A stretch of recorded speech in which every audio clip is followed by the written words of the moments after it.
ओम नमः शिवाय। ओम नमः शिवाय। ओम नमः शिवाय।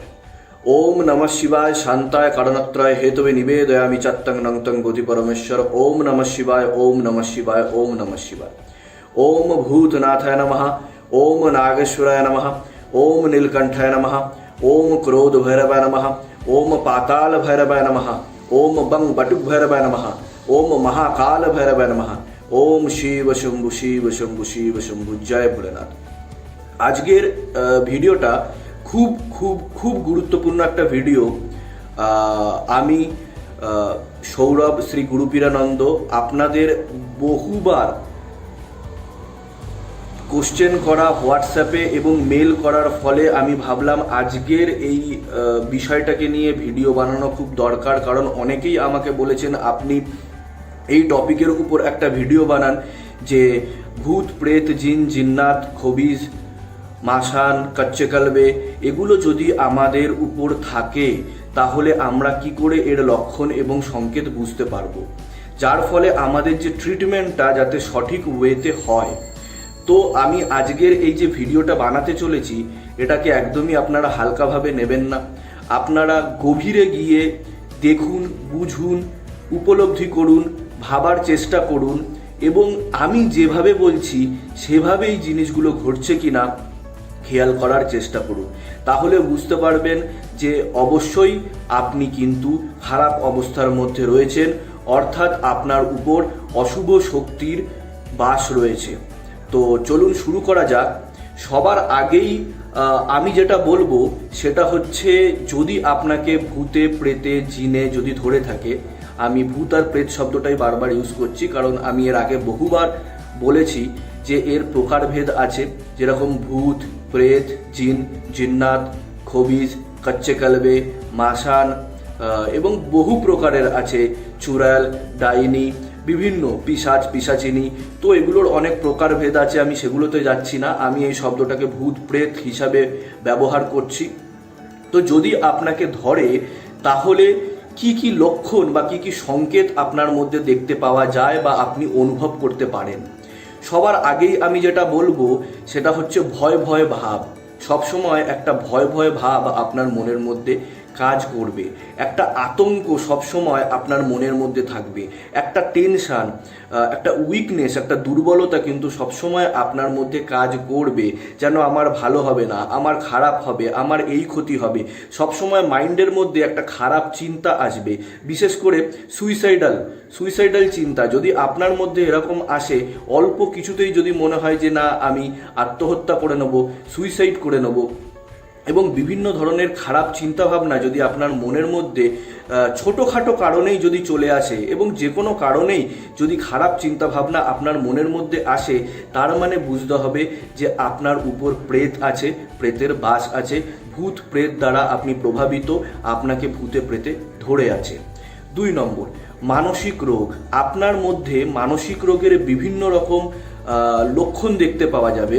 যেরকম মানসিক রোগ বলতে গেলে আশেপাশে কেউ আছে এরকম আপনার ফিল হবে।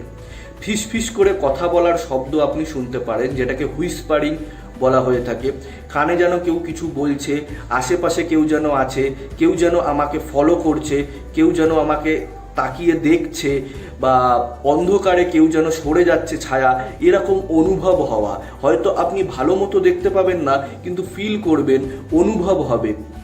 এই জিনিসগুলোই হচ্ছে কিন্তু মেনলি আপনাকে ভূতে প্রেতে ধরে থাকার বড় ধরনের লক্ষণ। 3 নম্বর, রাতে ঠিক করে ঘুম না হওয়া। যদি রাতে আপনার ঠিক করে ঘুম না হয়, যদি আপনার অনিদ্রা থাকে, তার মানে বুঝে নিতে হবে, আপনি যদি ঘুমের ওষুধ খেয়ে ঘুমোন, বুঝে নিতে হবে আপনার কিন্তু খারাপ কোনো কিছু আপনার সাথে রয়েছে, যার ফলে আপনার ঠিকমতো ঘুম আসছে না বা কোনো নেগেটিভ এনার্জি আপনাকে ঝপট্টা মারছে। অনিদ্রা, ঘুম না আসা, ঠিক একটা পার্টিকুলার সময় ঘুম ভেঙে যাওয়া, হঠাৎ করে 2:30 3টে মনে হওয়া যেন আমার উপর কেউ চেপে বসেছে, বুকের উপর চেপে বসেছে, কিংবা হঠাৎ হঠাৎ ঘুম ভেঙে যাওয়া, বা ঘন ঘন বাজে স্বপ্ন দেখা, যেটাকে স্বপ্ন দোষ বলা হয়ে থাকে।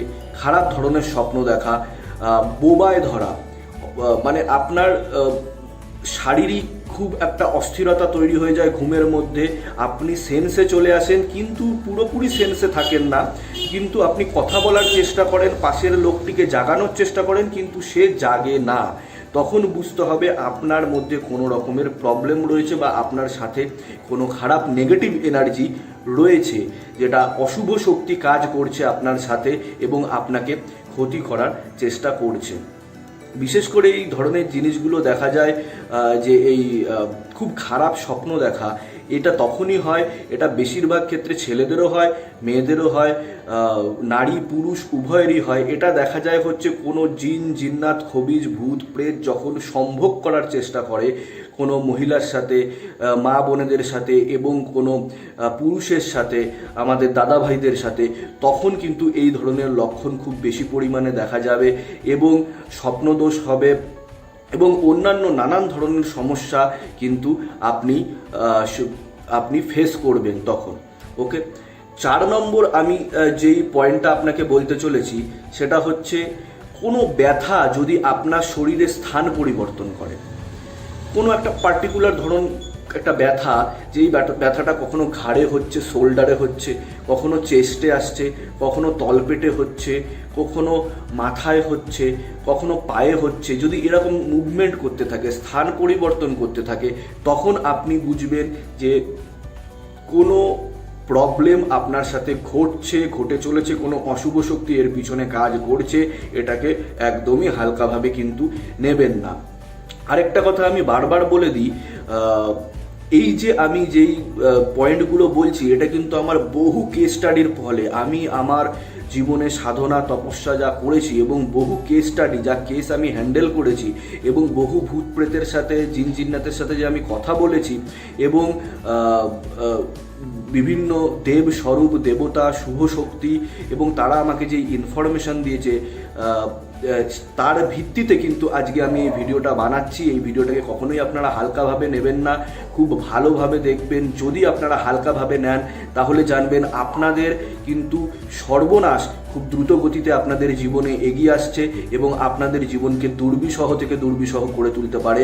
এই সামান্য ব্যাপারটাকে যদি আপনি হালকাভাবে এই মানে সামান্য ব্যাপার হিসেবে হালকাভাবে এই বড় ধরনের সংকেত বা লক্ষণগুলো যদি আপনারা নিয়ে থাকেন, তো সচেতন হন, আপনারা জাগুন এবং আপনারা ভাবার চেষ্টা করুন, সাইন্টিফিক্যালি ভাবার চেষ্টা করুন, গভীরে গিয়ে ভাবার চেষ্টা করুন। ওকে, তো 5 নম্বর আমি যেটা বলবো সেটা হচ্ছে মির্গির মতো বিহেভ করা, অর্থাৎ মির্গি নয় কিন্তু যেমন খিচুনি দিয়ে ওঠা, মির্গির মতো যেন দাঁতে দাঁত লেগে যাওয়া এবং অদ্ভুত ধরনের আচরণ করা, এটাও কিন্তু খুব বড় ধরনের নেগেটিভিটি অ্যাটাকের একটা লক্ষণ। যখন আপনাকে খুব পাওয়ারফুল কোনো নেগেটিভ এনার্জি, পিশাচিনী যখন ধরে, তখন কিন্তু এই ধরনের লক্ষণ দেখতে পাওয়া যায় এবং এতে মানুষের মৃত্যু পর্যন্ত ঘটতে পারে। 6 নম্বর, মা বোনেদের যদি পিরিয়ডের ডেটের প্রবলেম হয়, ডেট যদি চেঞ্জ হতে থাকে, ডেট চেঞ্জ হওয়া, সাইকেল চেঞ্জ হয়ে যাওয়া, বেশি হওয়া কম হওয়া, তখনই বুঝতে হবে যে আপনার মধ্যে কোনো ধরনের প্রবলেম কাজ করছে, কোনো ধরনের অশুভ শক্তি কাজ করছে, আপনাকে কোনো জায়গা থেকে কোনো আপনার হাওয়া লেগেছে কিংবা আপনাকে কেউ ক্ষতি করার চেষ্টা করেছে।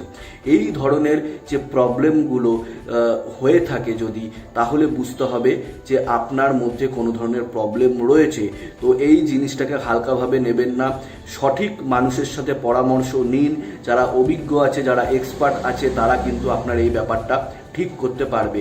মেডিকেল সায়েন্সের পাশাপাশি এটাও কিন্তু বড় ধরনের একটা সায়েন্স, যেটাকে প্যারানর্মাল সায়েন্স বলা হয়, স্পিরিচুয়াল সায়েন্স বলা হয়। তো এই সায়েন্সের মাধ্যমেও কিন্তু এটা ঠিক করা যেতে পারে, এই ধরনের জিনিসগুলো ঠিক করা যেতে পারে। নাহলে পরবর্তীকালে আফটার ম্যারেজ দেখা যাবে আপনার কিন্তু বিভিন্ন ধরনের প্রবলেম সৃষ্টি হবে, সন্তানাদির প্রবলেম সৃষ্টি হবে, আরও বিভিন্ন ধরনের কিন্তু আপনার তলপেটে ব্যথা, নাভির নিচে ব্যথা হবে এবং আপনার মানে আরও ইউরিনারি প্রবলেম, এই ধরনের জিনিসগুলো ধীরে ধীরে বাড়তে শুরু করবে। তো এটাকে হালকাভাবে নেবেন না। দরকার হলে আমার হোয়াটসঅ্যাপ নাম্বার আছে, সেখানে আপনারা মেসেজ করতে পারেন, মেসেজ করে আমার সাথে যোগাযোগ করুন। অবশ্যই আমি কিন্তু আপনাকে সুরাহা দেব এবং 110% গ্যারেন্টির সাথে আমি বলবো, আপনি নিজে বুঝতে পারবেন যে আপনি ধীরে ধীরে কতটা সুস্থ হয়ে উঠছেন। এবার আমি যেটা বলবো সেটা হচ্ছে হঠাৎ করে খুব রোগা হয়ে যাওয়া, খুব শুকিয়ে যাওয়া, একদম শুকিয়ে যাওয়া, রোগা হয়ে যাওয়া, শরীরে কিছু না লাগা, এটা জেনারেলি হয় যখন শুকনো বান মারা হয়। এই শুকনো বানের ক্ষেত্রে দেখা যায় যে যে যে ব্যক্তির উপর এটিকে প্রয়োগ করা হয় সে ধীরে ধীরে শুকিয়ে যাচ্ছে, রোগা হয়ে যাচ্ছে এবং শরীর মুখ একদম বিবর্ণ হয়ে যাচ্ছে এবং তাকে অদ্ভুত টাইপের দেখতে হয়ে যাচ্ছে এবং ধীরে ধীরে সে মৃত্যুর দিকে এগিয়ে যাচ্ছে। এটা কিন্তু বড় ধরনের লক্ষণ। এটা জেনারেলি শুকনো বানে হয়ে থাকে, উচ্চাটনে হয়ে থাকে এবং অন্যান্য অনেক ক্রিয়াতে, তন্ত্র ক্রিয়াতে এটা হয়ে থাকে। এবং কোনো নর্মাল যদি আমাদের ভূত প্রেত জিন জিন্নাত ধরে থাকে সেক্ষেত্রেও অনেক সময় হয়ে থাকে। মাঝখানে আমি একটা কথা বলে দেবো আপনাদের, খুব গুরুত্বপূর্ণ কথা, যেটা হচ্ছে কোনো ভূত প্রেত জিন জিন্নাত যাই ধরুক না কেন, সেটার যা স্বভাব এবং তার যা মানে কি বলবো, তার যদি দেহে যদি জীবিতকালীন সময় যখন সে জীবিত ছিল তখন যদি কোনো রোগ ব্যাধি যদি নিয়ে সে যদি মারা যায়, সেটা কিন্তু অটোমেটিক্যালি যদি আপনাকে ধরে আপনার উপর ক্যারি ফরওয়ার্ড হবে। যেমন কোনো ব্যক্তি যদি ক্যান্সারে মারা গিয়ে থাকে, ক্যান্সার রোগে আক্রান্ত হয়ে গিয়ে মারা থাকে, তাহলে সে যদি আপনাকে ধরে তখন কিন্তু আপনারও ক্যান্সার হয়ে যাবে। কেউ যদি হ্যান্ডিক্যাপ্ট অবস্থায় মারা গিয়ে থাকে বা প্যারালাইসিস অবস্থায় মারা গিয়ে থাকে, সে যদি আপনাকে ধরে আপনারও কিন্তু প্যারালাইসিস হয়ে যাবে। যেরকম চর্মরোগ, সেতি, ছুলি যদি কারোর থাকে, সে যদি মারা যায় এবং সে পরলোক গমন করে এবং সে পরলোক গমন করার সময় সে যদি প্রেত লোকে যায়, অর্থাৎ অশুভ শক্তিতে রূপান্তরিত হয় সে, তখন সে যদি আপনাকে ধরে তখন আপনার শরীরেও কিন্তু সেতি, ছুলি এই ধরনের স্কিন ডিজিজ দেখতে পাওয়া যাবে। এটা আপনাকে বলে দিলাম, তার কারণ হচ্ছে আমি আমার কেসে আমি দেখেছি, পর্যবেক্ষণ করেছি, গবেষণা করেছি, তার ফলে আমি জানতে পেরেছি যে এই ধরনের যেই রোগগুলো, এগুলো কিন্তু আপনি একটু খেয়াল রাখবেন যে আপনাদের ফ্যামিলিতে যদি কারোর এরকম হয়ে থাকে তো আপনাদের ফ্যামিলিতে এমন কেউ ছিলেন নাকি যে এই ধরনের রোগে আক্রান্ত ছিলেন, অর্থাৎ ক্যান্সার আগেও ক্যান্সার হয়েছে, পরেও ক্যান্সার হলো, স্কিন প্রবলেম ক্যারি ফরওয়ার্ড হওয়া, এটা কিন্তু জিনগত না। আপনারা অনেকে ভাববেন যে এগুলো জেনারেলি জিনগত হচ্ছে, আসলে তা কিন্তু নয়। আপনাদের ঘরে মৃত্যুর ফলে সেই মৃত্যুটা যদি ন্যাচারালি না হয় বা কেন আমাদের মুক্তি হয় না, সেটাকে একটু ছোট্ট করে আমি বলে দিই। সেটা হচ্ছে, প্রথম হচ্ছে সুইসাইডাল ডেথ। যদি আপনি আত্মহত্যা করেন তাহলে কিন্তু আপনি প্রেতলোকে যাবেন। 2 নম্বর অপঘাতে মৃত্যু, কঠিন রোগ ব্যাধিতে মৃত্যু, অর্থাৎ নর্মাল ডেথ নয়। এবং আপনার যদি মোহমায়া প্রচুর পরিমাণে থেকে থাকে, অর্থাৎ মরার ইচ্ছে যদি বিন্দুমাত্র না থেকে থাকে, দেন কিন্তু আপনার সদ্গতি ঘটবে না। আপনি কিন্তু পরলোক গমন করবেন কিন্তু প্রেতলোকে যাবেন। এবং পরবর্তীকালে আপনি পিতৃলোকে না গিয়ে, অর্থাৎ আমাদের যে লোক আছে, এই লোক নিয়ে আমি আলোচনা করব আপনাকে, এই পিতৃলোকে না গিয়ে তখন আপনি কিন্তু প্রেত লোকে থেকে যাবেন এবং আপনাদের ফ্যামিলিতে যারা যারা থাকবে তাদের উপর আপনি চড়ার চেষ্টা করবেন। এবং তখন কি হবে, তখন সেই রোগগুলো অটোমেটিক্যালি ক্যারি ফরওয়ার্ড হবে। তো এই জিনিসটা বোঝার ব্যাপার আছে, এটা একটা সায়েন্স, এটাকে খুব ডিপলি এটাকে নিয়ে আমি আরও অন্য ভিডিওতে আলোচনা করব। আমি একটা টপিক থেকে আরেকটা টপিকে যেতে পারি না, তো আমি আপনাদেরকে বলে দিলাম এটা। তো 8 নম্বর পয়েন্ট হচ্ছে রক্ত শূন্যতা কখন হয়? যখন কাউকে শুকনো বান মারা হয়, এক্ষেত্রেও কিন্তু রক্ত শূন্যতা হয়, যেটাকে অ্যানিমিয়া বলা হয়, ব্লাড ক্যান্সার বলা হয়। আমার কাছে একজন রোগী এসেছিলেন, একটা ভিডিওতে কিন্তু আমি এটা মেনশন করেছিলাম, যার AML অ্যাকিউট মাইলয়েড লিউকেমিয়া ছিল, যেটাকে ব্লাড ক্যান্সার বলা হয়ে থাকে। যেই রোগে একদমই কিন্তু বাঁচার সম্ভাবনা থাকেই না, মানে আপনি ধরে নিন 1 সপ্তাহের মধ্যে রোগী মারা যাবে, এরকম একটা সিচুয়েশন তৈরি হয়। সেটাকে বলা হয় হচ্ছে রক্ত শূন্যতা। আপনি ইউনিটের পর ইউনিট ব্লাড চাপিয়ে যাবেন, বোতলের পর বোতল ব্লাড চাপিয়ে যাবেন, কিন্তু রক্ত শূন্য হয়ে যাবে, অ্যান্টিবডি তৈরি হয়ে যাবে এবং রোগী মারা যাবে। প্লেটলেটের কারণে ইন্টারনাল ব্লিডিং শুরু হয়ে যাবে এবং সে মারা যাবে। তো এটা জেনারেলি হয় হচ্ছে শুকনো বান মারার ফলে এই রক্ত শূন্যতাটা দেখা যায়। এবং এটা কিন্তু তার মানে বুঝতে হবে যে আপনার উপর তন্ত্রক্রিয়া করা হয়েছে। এগুলো জেনারেলি তন্ত্রক্রিয়ার ক্ষেত্রেই হয়। উচাটন, মারণ ক্রিয়া যদি আপনার উপর করা হয়, বান মারা হয়, তখন এটা করা হয়। ওকে, তো রক্ত শূন্যতাও কিন্তু একটা বড় কারণ। হঠাৎ সেন্সলেস হয়ে পড়ে যাওয়া বা মাঝে মধ্যেই সেন্সলেস হয়ে যাওয়া। যখন আপনি ডাক্তারকে দেখাচ্ছেন তখন ডাক্তার বলছে যে আপনার কিন্তু ব্লাড প্রেশার ফ্ল্যাকচুয়েট করছে, কিন্তু ব্লাড প্রেশার কেন ফ্ল্যাকচুয়েট করছে এটাও বোঝার ব্যাপার আছে। অনেকে দেখবেন চলতে চলতে রাস্তায় পড়ে গেলেন অজ্ঞান হয়ে, অনেকে বাড়িতে কথা বলতে বলতে পড়ে যাচ্ছেন এবং শরীর ধরপড় করে উঠছে, বুক ধরপড় করে উঠছে, মোট কথা সেন্সলেস হয়ে যাচ্ছে। তো এই জিনিসগুলো, এই লক্ষণগুলো যদি ঘটে তার মানে বুঝতে হবে আপনার সাথে ভূত প্রেত জিন জিন্নাত রয়েছে। ঠিক আছে, এবার আমি যেটা বলবো সেটা হচ্ছে, এর আগেও আমি আলোচনা করেছি ইউরিনারি প্রবলেম, টয়লেটের প্রবলেম, ইউরিনারির যে পার্ট আছে আমাদের অর্গ্যান, সেখানে যদি খুব দীর্ঘদিন ধরে যদি প্রবলেম আসে এবং আপনি রিপোর্ট করছেন, যেরকম আমি রিপোর্টের ক্ষেত্রে আমি বলবো সব কিছু, যেরকম ব্লাডের ক্ষেত্রে বা অন্যান্য ক্ষেত্রে যদি আপনি রিপোর্ট চেক করছেন কিন্তু সেখানে কিছু ধরা পড়ছে না, কিন্তু আপনার সমস্যা বাড়তে শুরু করেছে, শারীরিক সমস্যা বাড়তে শুরু করেছে এবং জ্বালা পোড়া ভাব যদি একটা থাকে ইউরিনারি জায়গায়, তার মানে বুঝতে হবে যে কিছু না কিছু প্রবলেম আপনার আছে, দীর্ঘদিন ধরে রয়েছে। দীর্ঘদিন ধরে আপনি ডাক্তার দেখাচ্ছেন কিন্তু সুরাহা হচ্ছে না, কোনো ওষুধ কাজ করছে না, তখন বুঝতে হবে যে আপনার মধ্যে প্রবলেম রয়েছে। তো সেই প্রবলেমটাকে কাটাতে হবে, তাহলেই কিন্তু সুরাহা হবে, সমাধান হবে, না হলে হবে না এবং এটা বাজে দিকে গিয়ে পরবর্তীকালে ক্যান্সারে রূপান্তরিত হতে পারে। আর ক্যান্সার হচ্ছে এমন একটা রোগ যেটা বিজ্ঞান কাকে ক্যান্সার বলে, যা বিজ্ঞানের কাছে যেই রোগের কোনো মেডিসিন নেই একমাত্র কেমোথেরাপি ছাড়া, সেটাই হচ্ছে ক্যান্সার। ওকে, এই বিষয় নিয়েও আমি আলোচনা করব যে নেগেটিভিটি অ্যান্ড ডিজিজ, এর মধ্যে ফারাক কি এবং এর মধ্যে কমিউনিকেশন কোথায় কি আছে, এই বিষয় নিয়ে আমি একটা আলোচনা করব, একটা আলাদা ভিডিও আমি কিন্তু বানাবো। তো 11 নম্বর পয়েন্ট হচ্ছে তলপেটে অসম্ভব ব্যথা। আমি বেশিরভাগ ক্ষেত্রে এটা আমি দেখেছি, আমাদের মা বোনেদের ক্ষেত্রে দেখেছি, নাভির নিচে তলপেটে অসম্ভব পরিমাণে ব্যথা হওয়া, এবং এটা পুরুষদেরও দেখা যায় কিন্তু জেনারেলি কম দেখা যায়। আমি বিশেষ করে আমার মা বোনেদের মধ্যে প্রচুর পরিমাণে এটা দেখেছি যে এই ধরনের কিন্তু কেস নিয়ে তারা আমার কাছে এসছে এবং বর্তমানে তারা খুব সুস্থ। আমি তো সকলের ভিডিও বানিয়ে ছাড়তে পারিনি প্রথম যখন এগুলো আসছিল, আমি আরও যখন আমার কাছে আসবে আমি কিন্তু আপনাদের কাছে তুলে ধরার চেষ্টা করব এই জিনিসটা।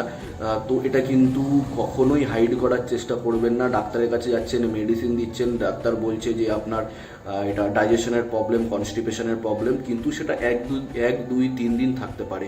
যখন আপনি রিপোর্ট করাচ্ছেন তখন রিপোর্ট নর্মাল আসছে কিন্তু তলপেটে ব্যথা হয়ে যাচ্ছে, ডাক্তার বলে দেবে গ্যাসের কারণে হচ্ছে, গ্যাসের মেডিসিন আপনি কন্টিনিউয়াসলি খেতে থাকবেন, কিন্তু আলটিমেটলি কোনো লাভ হবে না, এটা কিন্তু থেকেই যাবে। তাহলে বুঝতে হবে আপনাকে ভূত প্রেত জিন জিন্নাতে ধরে আছে। ওকে, নার্ভের রোগ জেনারেলি এখন প্রচুর পরিমাণে দেখা যাচ্ছে, মা বোনেদের মধ্যেও দেখা যাচ্ছে, আমাদের দাদা ভাইয়ের মধ্যেও দেখা যাচ্ছে, নারী পুরুষ উভয়ের মধ্যেই দেখা যাচ্ছে। নার্ভের রোগটা পরবর্তীকালে একটা মানসিক সাইকোলজিক্যাল প্রবলেমের মধ্যে কনভার্ট হয়ে যাচ্ছে এবং দুটোর সাথে অ্যাটাচমেন্ট রয়েছে। তো ডাক্তাররা মিথাইলকোবালামাইন দিয়ে দিচ্ছে, যেটাকে ভিটামিন B12 বলা হয়ে থাকে, সেটা দিয়ে দিচ্ছে এবং নানান ধরনের নার্ভের রোগের যে ওষুধ আছে, মেডিসিন আপনাকে প্রেসক্রাইব করছে এবং ঘুমের ওষুধও কিন্তু দেওয়া হচ্ছে। অর্থাৎ এর সাথে কানেক্টেড আছে অনিদ্রা, যেটা আমি বলেছিলাম আপনাকে, ইনসোমনিয়া যেটাকে বলা হয়, রাতে ঘুম না আসা, স্বপ্নদোষ হওয়া, তারপর বিছনা ভিজিয়ে দেওয়া। তো এই ধরনের প্রবলেম যদি আপনার মধ্যে রাত্রিবেলাকালীন সময় যদি দেখা যায় ঠিক 11টার পরে 12টার পরে, তার মানে বুঝতে হবে যে something going wrong with you. Okay, তো এই জিনিসটা বোঝার চেষ্টা আপনাকে নিজে করতে হবে এবং আপনাদের ঘরের যে ফ্যামিলি মেম্বার আছে তাকে করতে হবে।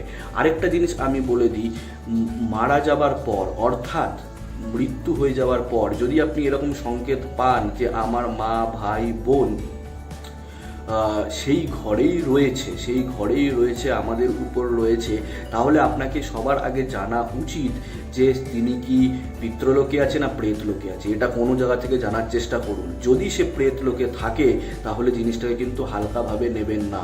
প্রেতলোকে থেকে তাহলে আমি একটাই কথা বলবো, মৃত্যুর পরে মা ভাই বোন দিদি দাদা কেউ আপন হয় না। সে কিন্তু নিজের কাছে টানার চেষ্টা করে এবং তাকে নিয়ে চলে যাওয়ার চেষ্টা করে এবং মৃত্যুর মুখে আপনাকে ঠেলে দেওয়ার চেষ্টা করে। তো আপনার যে জীবিতকালীন সময় আপনার বাবা, আপনার মা, আপনার ভাই বোন, দিদি যেই থাকুক না কেন, যেমন ছিলেন, আফটার ডেথ কিন্তু উনি সেই সিচুয়েশানে থাকে না। তিনি কমপ্লিটলি ডিফারেন্ট হয়ে যান যখন তিনি প্রেতলোকে চলে যান, অন্য ডাইমেনশানে চলে যান। তো সেটাকে বুঝতে হবে আপনাকে। তো আপনি যদি হালকাভাবে নেন এবং সেই নজরে দেখেন, তাহলে কিন্তু আপনি খুব বড় বিপদের সম্মুখীন হতে চলেছেন, এটা আমি আপনাকে বলে দিলাম। ওকে, তো নার্ভের রোগ হওয়াও কিন্তু একটা বিশেষ বড় একটা কারণ, যে নার্ভের রোগ যেটা দেখা যায়, এটাও কিন্তু একটা বিশাল বড় কারণ ভূত প্রেতের উপস্থিতি আপনার শরীরে, আপনার দেহের মধ্যে। ওকে, 13 নম্বর হচ্ছে ছুঁচি পাই। ছুঁচি পাই যেরকম ধরুন আপনার এরকম টেন্ডেন্সি থাকবে বা কারোর এরকম টেন্ডেন্সি থাকবে বারবার স্নান করা, বা বাথরুমে গেলেই স্নান করা, টয়লেটে গেলে স্নান করা, বা কাপড় জামা বারবার কাচা, কোনো জিনিস বারবার ধোয়া। এই ধরনের যদি কোনো প্রবলেম আপনি কারোর মধ্যে দেখতে পান বা আপনার নিজের মধ্যেও দেখতে পান, তার মানে আপনাকে বুঝতে হবে, যেমন বারবার গঙ্গার জল ছেটানো তুলসী পাতা দিয়ে, এই ধরনের জিনিস। দেখুন, আমি একটাই কথা বলবো, পবিত্রতা শুধু শরীরে থাকলে হয় না, মনে থাকতে হয়। আপনি গঙ্গার জলে হাজারবার ডুব লাগান, স্নান করে নিন, যদি আপনার মন পরিষ্কার না থাকে তাহলে কিন্তু কোনো লাভ নেই। অর্থাৎ আপনি যদি এই ধরনের সম্মুখীন হন, আমি কি বলতে চাইছি, এই ধরনের লক্ষণগুলো যদি আপনার মধ্যে দেখতে পাওয়া যায়, তার মানে বুঝতে হবে কোনো অশুভ শক্তি আপনার সাথে আছে। জেনারেলি কোনো অশুভ পড়ি, যদি কোনো খারাপ পড়ি কারোর উপর চাপে, বিশেষ করে এগুলো মা বোনেদের ক্ষেত্রেই দেখা যায়, আমি ফেস করেছি আমার বিভিন্ন কেসে, তাদের উপর পড়ি ছিল, কিন্তু যে পড়ি ছিল সে হচ্ছে অশুভ পড়ি ছিল, অর্থাৎ ভালো পড়ি নয়। ভালো পড়ি এবং খারাপ পড়ির মধ্যেও ডিফারেন্স আছে, এবং পিশাচ বা পিশাচিনি ধরলেও কিন্তু এই ধরনের জিনিস দেখতে পাওয়া যায়, যে ছুঁচিপাই অ্যাক্টিভিটি কিন্তু আপনি করতে শুরু করবেন, বারবার স্নান করবেন, বারবার হাত পা ধোবেন, বারবার জল খরচা করবেন, বারবার এটা ধোবেন, ওটা ধোবেন, এটা ঝাড় দেবেন, মানে ময়লা আপনি একটুখানিও দেখতে পাবেন না, এরকম ধরনের একটা, কেউ বাড়িতে ঢুকলেই সঙ্গে সঙ্গে পরিষ্কার করবেন, এই ধরনের অ্যাক্টিভিটি কিন্তু আপনার মধ্যে আসতে শুরু করবে। ওকে, 14 নম্বর পয়েন্ট হচ্ছে প্যারালাইসিস। হঠাৎ করে দেখলেন কেউ প্যারালাইসিস হয়ে গেছে বাড়ির, এটা আমি এর আগেও বলেছি, প্যারালাইসিস হয়ে যাওয়া কিন্তু ভালো লক্ষণ নয়। প্যারালাইসিস যদি হঠাৎ করে হয়ে যায়, তার মানে বুঝতে হবে যে কোনো রকম প্রবলেম আছে। প্যারালাইসিস জেনারেলি আমার জীবনে যা অভিজ্ঞতা হয়েছে, তন্ত্রক্রিয়ার মাধ্যমে বেশি হয়, কিংবা কেউ যদি প্যারালাইসিস হয়ে মারা যায়, সে যদি কাউকে ধরে, তাহলে সে ব্যক্তিও প্যারালাইসিস হয়ে যাওয়ার সম্ভাবনা থাকে। তন্ত্রক্রিয়ার মাধ্যমে যদি জিন, জিন্নাত, খবিস, কাচ্চে কালবে, মাসান যদি এগুলো পাঠানো হয়, তখনও কিন্তু প্যারালাইসিস হয়ে যাওয়ার সম্ভাবনা থাকে। অর্থাৎ আপনার শরীরের দেহের এক সাইড পড়ে যাওয়া, আপনি বেডে শুয়ে পড়া, এই ধরনের টেন্ডেন্সি যখন দেখতে পাওয়া যায়, তার মানে বুঝতে হবে কিছু না কিছু প্রবলেম আছে। ঠিক আছে, এগুলো আমি আপনাকে এর সলিউশনও আমি দেব, কিন্তু আমি আগে লক্ষণ এবং সংকেত আপনাকে বলছি, যার ফলে আপনার অ্যানালাইজ করতে সুবিধা হয়, উপলব্ধি করতে সুবিধা হয় যে আমার সাথে যেই জিনিসগুলো ঘটছে আদৌ কি সেগুলো ভৌতিক লক্ষণ, এগুলো কি ভূত প্রেত বিজ্ঞানের সাথে কানেক্টেড, সেটাকে বোঝানোর জন্যই কিন্তু আমি এগুলোকে এক্সপ্লেন করছি, আমার জীবনের অভিজ্ঞতাগুলো, যা যা আমি ডিপলি গবেষণা করেছি এবং ডিপলি ভাবার চেষ্টা করেছি যে কি কারণে এই রোগগুলো, ডিজিজগুলো হয় এবং এর কারণ কি। আমি বহু কেস হ্যান্ডেল করেছি এবং সলভও করেছি, এবং তারা 110% সুস্থ। তারা যদি আমার কাছে আসে, আমি কিন্তু তাদের রিভিউ আপনাদেরকে ভিডিওর মাধ্যমে দেওয়ার চেষ্টা করব। ওকে, 15 পয়েন্ট হচ্ছে গা খুব জ্বালা পোড়া করা।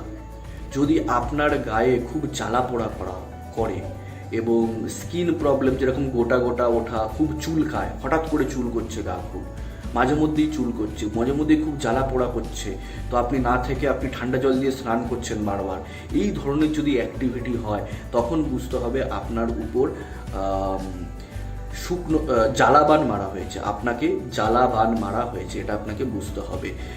তো এটা একটা প্রক্রিয়া হয় তন্ত্রক্রিয়ায়, যেটা আপনার কোনো জিনিস দিয়ে, কোনো আমি এর সলিউশনও বানাবো, আপনার কোনো জিনিস দিয়ে কীভাবে এর প্রতিকার করা যায়, আপনারা কিভাবে সেফ অ্যান্ড সিকিওরভাবে থাকবেন, এরাও একটা ভিডিও আমি পার্টলি আলাদা করে বানাবো, নিয়ে আসবো আপনাদের জন্য। তো আপনাদের কোনো ইউজ করা জিনিস নিয়ে কোনো তান্ত্রিক যদি আপনার উপর মারণ ক্রিয়া করে বা বান মারে, জ্বালাবান মারে, অগ্নিবান মারে, তখন কিন্তু এই ধরনের জিনিসগুলো ঘটে আপনার সাথে এবং এই ধরনের অ্যাক্টিভিটি অটোমেটিক্যালি শুরু হয়ে থাকে। রাশির ক্ষেত্রে বলতে গেলে আমি বলবো সব প্রকার মানুষকেই কিন্তু ভূতে প্রেতে ধরতে পারে। ভূতে প্রেতে দুই রকমভাবে ধরে। নর্মালি আপনার হাওয়া বাতাস লেগে গেল বা আপনি কোথাও গেলেন, সেখান থেকে আপনার উপর চেপে গেল কোনো প্রেত, কোনো নেগেটিভ এনার্জি, ভূত প্রেত জিন চেপে গেল আপনার উপর। দ্বিতীয়, আপনাকে ইচ্ছে করে ক্ষতি করে দেওয়া হচ্ছে, তন্ত্রক্রিয়ার মাধ্যমে আপনাকে বান মারা হচ্ছে, উচ্চাটন করা হচ্ছে, তন্ত্রক্রিয়ার মাধ্যমে কেউ আপনাকে খাইয়ে ক্ষতি করছে বা আপনার কোনো জিনিসপত্র নিয়ে ক্ষতি করছে। তো এই দুই ধরনভাবে কিন্তু আপনার ক্ষতি করা যায়। তো আমি আপনাকে আজকে বললাম যে এই লক্ষণগুলো কিন্তু জেনারেলি হয়ে থাকে। আমি আমি আমার কেস স্টাডি থেকে আমি যা পেয়েছি এবং দীর্ঘ গবেষণার ফলে এবং ভূত প্রেত জিন জিন্নাতরা যা ইনফরমেশান আমাকে দিয়েছে এবং দেবতারা যা ইনফরমেশান দিয়েছে আমাকে, সেগুলো কিন্তু আমি আপনাদের সামনে তুলে ধরার চেষ্টা করলাম। তো ভালো থাকবেন, মানুষকে ভালো রাখবেন, সুস্থ থাকবেন এবং একটাই কথা বলবো যে মনে ভক্তিভাব রাখুন, তাহলেই কিন্তু একমাত্র বাঁচার উপায়। কারণ মুক্তি কলিযুগে অনেক দেরিতে, হয়তো আরও অনেক দেরিতে, সেটা আপনারা নিজেরাও জানেন না। প্রেতের দ্বারা মৃত্যু হলে কিন্তু আপনিও প্রেতলোকে যাবেন। তো আমি কাউকে ভয় দেখাচ্ছি না, আমার উদ্দেশ্য আপনাদেরকে জাগানো। আপনারা ঘুমিয়ে আছেন, আপনারা কোনো জিনিসকে হালকাভাবে নিচ্ছেন, তো তার ফলে এটা হচ্ছে। তো আজকে আমি তুলে ধরার চেষ্টা করলাম এই জিনিসগুলো, এই যে পুরো 15টা পয়েন্ট আমি আপনাদের কাছে তুলে ধরার চেষ্টা করলাম। আশা করছি আপনাদের ভিশনটা অনেক বেশি ক্লিয়ার হয়েছে। কোনো কিছু যদি প্রশ্ন থাকে তো আপনি নিচে কমেন্ট বক্সে লিখতে পারেন। যদি আপনি এগুলো ফিল করেন, আপনাদের ঘরেও যদি এগুলো হয়ে থাকে, সেগুলো কমেন্ট বক্সে লিখতে পারেন। যদি আপনি আমার সাহায্য নিতে চান তাহলে আপনি হোয়াটসঅ্যাপে মেসেজ করতে পারেন। আমার হোয়াটসঅ্যাপ নাম্বার +919050187194। বর্তমানে ধাম দরবার কিন্তু লকডাউনের কারণে বন্ধ আছে, আপনারা সকলেই জানেন। তো আপনারা কেউ আসবেন না আমার কাছে, অনেকেই দূর দূর থেকে কিন্তু এসে ফিরে যাচ্ছেন, কিন্তু আমি আপনাদেরকে চেকিং করতে পারবো না বা দেখতে পারবো না। গভর্নমেন্টের কিছু রুলস অ্যান্ড রেগুলেশন আছে যেগুলো সকলকেই মেনে চলতে হবে। বাড়িতে থাকুন, স্টে সেফ, টেক কেয়ার, সুস্থ থাকুন, নিজে ভালো থাকুন এবং মানুষকে ভালো রাখুন। আজকের ভিডিওটা এখানেই শেষ করছি। একটাই কথা বলবো, যদি খুব বেশি প্রবলেম ফেস করেন, কারণ আমার ধাম বন্ধ আছে, তাহলে আপনি ভূত মুক্তি কেন্দ্র শিবধামের নামে 3টে ধূপকাঠি বাড়িতে আপনার ঠাকুরের আসনের কাছে জ্বালিয়ে দেবেন। আপনার যেখানে পূজার স্থান আছে সেখানে স্মরণ করবেন, আমার ধামকে, দরবারকে স্মরণ করে জ্বালিয়ে দেবেন এবং আপনার মনের কথা বলবেন, তাতেও কিন্তু কাজ হবে। বাদ বাকিটা আমার সাথে কনসাল্ট করার জন্য আপনি হোয়াটসঅ্যাপে মেসেজ করতে পারেন, আমাকে মেসেজ করবেন। অবশ্যই একসাথে অনেকগুলো কল আমি নিতে পারি না, কারণ অ্যাট এ টাইম কিন্তু আমার একদিনে প্রায় 1000টারও বেশি কল আসতে শুরু করে, 1000টারও বেশি মেসেজ আসতে শুরু করে। তো সকলকে সমানভাবে কিন্তু আমি রিপ্লাই দিতে পারি না, ধীরে ধীরে ধীরে ধীরে কিন্তু আমি 1 বাই 1 আপনাদেরকে রিপ্লাই দিয়ে থাকি। তাই কেউ ভুল ভাববেন না, আমাকে কোনো ভুল হয়ে গেলে ক্ষমা করে দেবেন এবং আপনাদের ভালোবাসা, ভক্তিভাব এবং আশীর্বাদের মাধ্যমেই কিন্তু আমি আপনাদেরকে সুস্থ করে তুলতে পারবো। জুড়ে থাকুন আমার চ্যানেলের সাথে। আজকের জন্য আসছি, ভালো থাকবেন, মানুষকে ভালো রাখবেন। ওম নমঃ শিবায়, ওম নমঃ শিবায়, ওম নমঃ শিবায়।